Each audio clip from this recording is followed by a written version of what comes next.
Second week of Dana White's Contender series, and we've got Hyder Amil taking on Emrah Sonmez, and this is in the featherweight division. This matchup here is very interesting because it's another case of bookies just looking at records and thinking, oh yeah, this guy should be a huge favorite, because this is a close fight. Honestly, this is a very close fight because of the style that these two guys fight at. So for Sonmez, yeah, 3-2 in the last 5. Got a couple of losses in there, one of which was down at bantamweight, where he kind of gassed out, and that wasn't really something that you'd like to see out of a guy.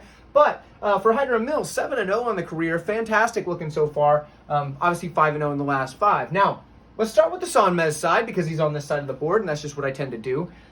He's got very good wrestling, and he's going to chain wrestle. He's going to be very persistent in that chain wrestling. He's going to relentlessly seek for the takedown. He's going to keep going and going. And when he gets a hold of you, you're going to have a very hard time getting him away from your hips, away from your legs, and he's going to keep working for whatever he's got to do to get that takedown. Now, once he does get the takedown, he's a very position-first style. What does that mean? That means he likes to get his position, secure that, and then start working for either submissions or ground and pound. But he's going to work for that position first.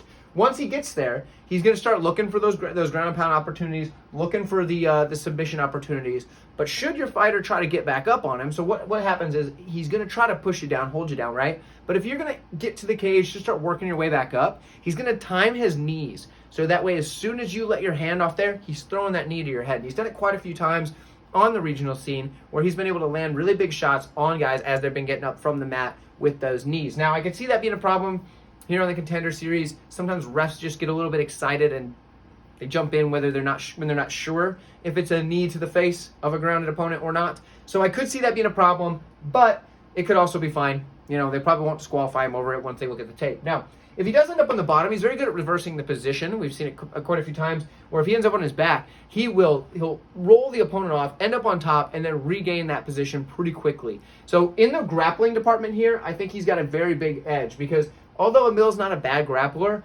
Sonmez is a very good wrestler, and he's going to be able to get those takedowns at some point in this matchup.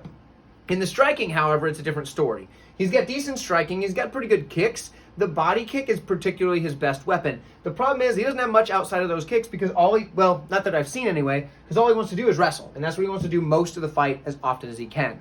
For Hyder Amil, it's the exact opposite. He's a very fast starter that wants to come forward with his striking. He's got aggressive forward pressure, and he's very durable. He's going to come forward, eat whatever you've got to give him, and he's going to throw combinations right back at you. So he's a powerful, aggressive guy, like I said, but what he's going to do is when he's coming at you, he's going to catch kicks and use those for his grappling exchanges, and when he catches the kick, he'll throw you to the mat, come in, and land big, heavy ground and pound shots. That's what he does. The problem is when he stays on the ground or engages in that too long, he ends up with his back taken. And we've seen it in quite a few matchups, including his most recent matchup. So we know that that's not a skill he's totally perfected yet, unless he's changed it from his last fight to this one, which I highly doubt, because that's a pretty quick change. But either way, for Amil, very good in the striking.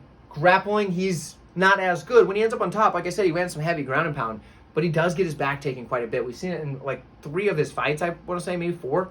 Could be wrong, but quite a few of his fights in his short career so far. Now, he's able to fight off any chokes or whatever from his opponents, and usually end up getting the knockout over those guys. Now, he's fighting a guy, though, that's going to be hard to get out of there, because he's going to be just relentlessly going for the takedowns. For me, this is a tough matchup, and I think the bookies got it wrong. I think they saw the record and thought, Amil should be the favorite. He's 7-0, he's undefeated, and he hits really hard, and he's got a lot of first-round knockouts. Yeah, sure, he does. He hits pretty hard, knocks guys out, first, second round, whatever. For Sonmez, it might not be the most pleasing style to the eye, but I think he's going to be able to wrestle, and I think he's going to be able to chain wrestle here, and I think he's going to make it so that Amil's best weapon, that power, is going to be not so much usable, because he's been constantly defending takedowns and working back to his feet. And I think Sonmez is going to grind his way to a decision. So for me, I'm going with the underdog in this one, and I'm going to take Emrah Sonmez. So let me know what you have. Do you think I'm silly? Do you think Sonmez gets knocked out? If he does, I won't be super surprised, but I like the dog money there, and I like the path to victory of the wrestling. Love to hear from you. I'll see you guys on the next one.